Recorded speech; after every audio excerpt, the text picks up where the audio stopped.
Putin is in full-blown panics, and his paranoia has just claimed its biggest victim yet. What began with a single failed phone call has now turned into an internal purge within the Kremlin. Sergey Lavrov, Russia's foreign minister for over 2 decades, has become the latest casualty in Vladimir Putin's spiral of distrust and fear. For 21 years, Lavrov stood at Putin's side, a loyal operator, a voice of Russian diplomacy, and the face of Moscow's defiance abroad. But in the Kremlin's latest purge, none of that mattered. Lavrov is now the official scapegoat for Russia's collapsing economy and for the dramatic failure of the long-planned Trump-Putin summit.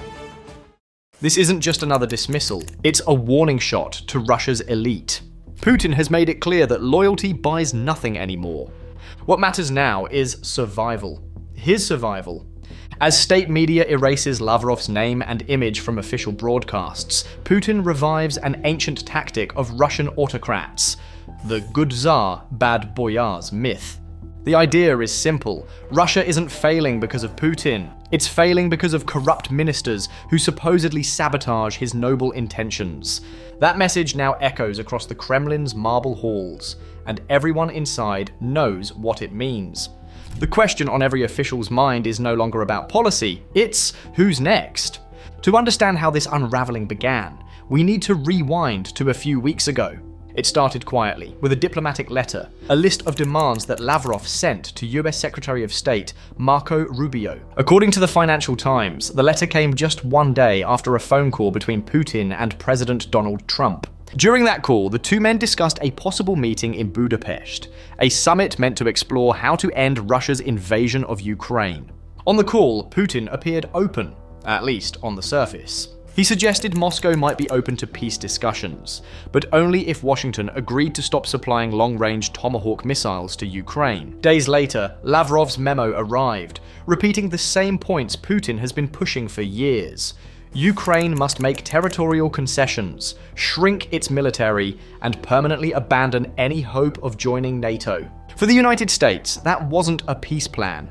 It was a surrender document. Washington reportedly dismissed it within days. And when those demands hit the floor, the US responded with something that Moscow had feared for months: sweeping sanctions. 2 of Russia's largest oil companies were fully blacklisted. Within weeks, Russian oil exports cratered. As one intelligence official told reporters, the exports from Russia are way down. One US official said, "We'd like to see an end to the war. So many people are being killed. A lot of Russian soldiers are being killed. At some point, they'll realize it's unsustainable." Even before the sanctions formally took effect, Russia was already feeling the squeeze.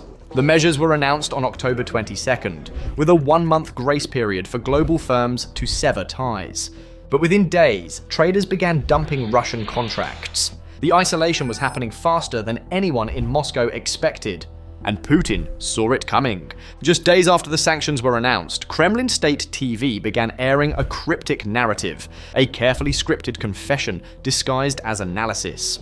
One host declared, "Our state is weak. It was built weak in the 1990s, structured so that oligarchs could manipulate how it operates." Another added, "The presidential power is strong, but the state underneath it is fragile. Orders go ignored, and officials prefer to do nothing. The system simply doesn't hold anyone accountable." This wasn't accidental. It was the setup for a purge.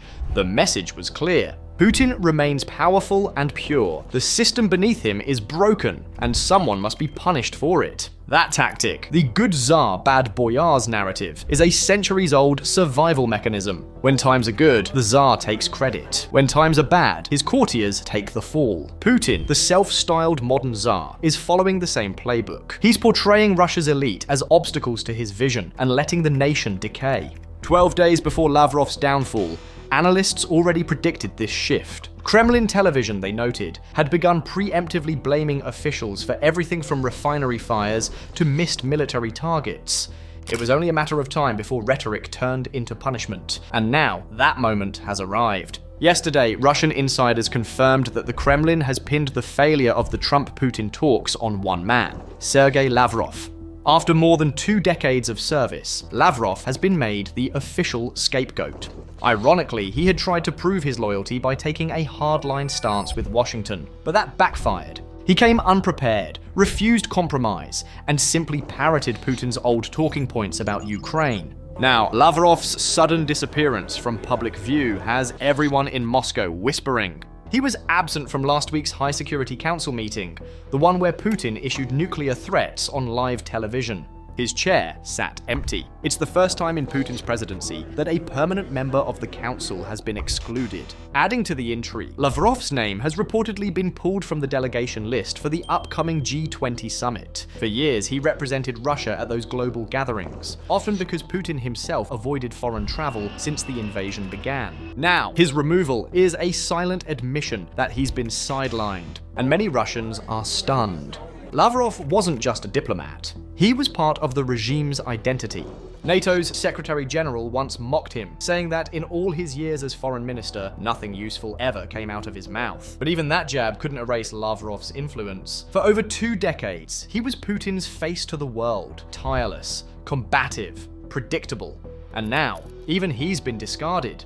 Inside Russia, Lavrov's purge fits a broader pattern, one that's been building for months. Putin's paranoia has turned inward. He's no longer targeting just dissenters or opposition figures. He's targeting his own loyalists. In 2025, that paranoia has created 2 rival camps within the Russian political machine. On one side are the Kremlin's veteran propagandists, the loyalists tied to state TV, the defense ministry, and the military-industrial complex. On the other hand are the new ultra-nationalist Z-bloggers, pro-war influencers, who initially cheered Putin's invasion, but now accuse him of weakness. These Z-bloggers have huge online audiences and a dangerous message that Putin isn't going far enough. They argue that the Russian army should go harder, that Ukraine's national identity should be wiped out completely. It's a genocidal ideology, but one that's gaining traction among Russia's most extreme voices. For Putin, the ideology doesn't matter, the loyalty does. Whether criticism comes from pro-democracy activists or ultra-nationalist zealots, both are seen as threats. And as history shows, Putin doesn't tolerate threats for long. Just months ago, Wagner chief Yevgeny Prigozhin learned that the hard way. He wasn't opposed to the war, only to how it was being managed. But his armed march towards Moscow shattered the illusion of unity at the top. His plane later malfunctioned mid-air, ending both his rebellion and his life. Putin cannot afford another Prigozhin. That's why the arrests are spreading. The same Z-bloggers who once celebrated the jailing of anti-war protesters are now being detained themselves. Their social media channels are being shut down. Their homes raided. They are learning that in Putin's Russia, the purge is perpetual. Its targets merely shift. While the political elite scrambles to survive, the broader Russian public faces a different collapse: economic freefall. Even state media can no longer hide it. Reports from Novaya Gazeta describe a country buckling under its own isolation. The number of loss-making enterprises is growing rapidly, one broadcast admitted. Nearly 1 in 3 major companies is now unprofitable. The sectors hit hardest are the pillars of Russia's economy: transport, utilities, and energy. Russian Railways, one of the largest employers in the country, predicts a 6% drop in freight traffic next year. Pensioners are seeing their incomes vanish, with forecasts suggesting that by 2026, the average pension will be just a quarter of the average salary. For many, retirement now means poverty and continued work long past old age. The government's proposed fixes sound desperate. Parliament is debating a bill to cap retail markups at 15% to curb inflation. But with current markups reaching as high as 300%, experts warn that such controls will only drive stores out of business and lead to severe shortages. And that's a grim echo from the past. Historians recall that shortages were among the final triggers of the Soviet Union's collapse. The same patterns, empty shelves, worthless wages, vanishing trust, are now reappearing under Putin's watch. For ordinary Russians, it's a slow-motion return to a system they thought they'd escaped. For the elites, it's a warning that no one is safe. Putin's message is clear. When the empire falters, he alone must remain blameless. Lavrov's erasure is just the latest move in that survival game. The former foreign minister who once represented Russia on every world stage is now a ghost, wiped from broadcasts, omitted from briefings, and whispered about only in private. But behind that silence lies a deeper truth. When a regime starts devouring its own, it signals more than weakness. It signals decay. The same fear that keeps Putin in power is the same fear that's hollowing out the state beneath him.